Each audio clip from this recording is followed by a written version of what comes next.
Welcome to the Sarah Finkelstein Show, where the next 10 minutes can change your life. Also on Spotify, SoundCloud, and iHeartRadio. Here's Sarah.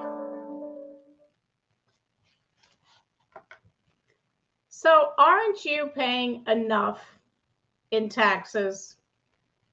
Let's see, how many different types of taxes are we subjected to? Well, income taxes, real estate taxes, gas taxes, sales tax, estate taxes, capital gains taxes. There's a whole bunch of taxes. And in effect, what do these taxes do? They decrease our disposable income, right? If you're earning $100,000 a year, but you're paying, say, $30,000 in income taxes, doesn't that decrease your disposable spending income? Absolutely, it does. And since we are currently in a high inflationary environment, isn't inflation kind of like a stealth tax? It decreases our disposable income, just like all of those other taxes do. What's your opinion? Isn't it true that as inflation increases, your purchasing power decreases? And when your purchasing power decreases, don't you need more dollars to buy the same amount of stuff? It's true. Those who are hit very hard by inflation are those who are retired and those who are on Social Security. There's about 67 million Americans on Social Security. And their benefits, their Social Security retirement benefits, are adjusted every year. A couple of years ago, they had a very high cost of living adjustment, a COLA adjustment, which was higher than many, many moons ago. The average COLA adjustment for Social Security recipients is usually in the range of, say, 2.5%. But that particular year, it was over 8%. And so, on the one hand, that's good because they got a higher increase to their benefits.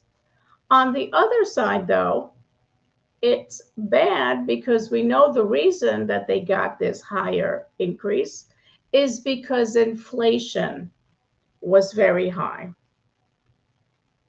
And if inflation keeps rising from year to year, Social Security recipients can never catch up. Because let's not forget that what is counted into that cost of living adjustment is not food, grocery prices, which are very high. Probably, I would say, in the range of 20 to 25%. At least that's what it feels like when I go food shopping. So let me introduce you to something that you can use to figure stuff out. Have you heard of the rule of 72? If you have, that's great. And maybe you have used the rule of 72 to figure out how long it is before your money doubles. But I also use the rule of 72 for inflationary purposes. So, for example, if inflation is at, let's say, 10%, we divide 10 into 72 and we get 7.2. What does that mean? That means that if inflation indeed is 10%, every 7.2 years, you will need twice as much money to buy the same products and services as you do today. if inflation is only 3%, 3 divided into 72 means that it'll take 24 years before you need twice as much money to keep up with the rising costs. So what is your strategy to combat inflation, or at least keep up with inflation, so that you don't get badly hurt by inflation? You know, it always goes back to your financial plan, your foundation for your financial future. And when I think about increasing prices, I think about the housing market. We have seen values of home increasing, and depending upon where in the country, it could have increased pretty much like sky high. But how much of that is due to inflation, and how much of that increase is due to increase in pure value? I don't know. But your disposable income is the income that allows you to buy products and services. So remember, it's not in retirement how much you get, but how much do you get to keep, which is your disposable income. And so what is your plan to make sure that your disposable income is sufficient to keep up with the rising costs of pretty much everything? Again, it starts with your plan. We're all different.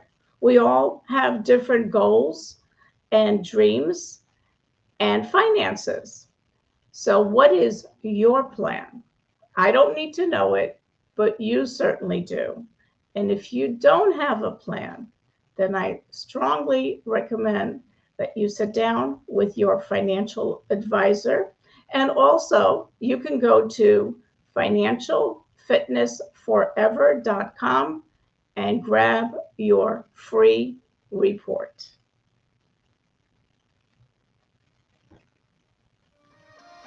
Knowledge is power, but only when you implement what you've learned to your own benefit. Tune in next time for even more powerful tips on The Sarah Finkelstein Show.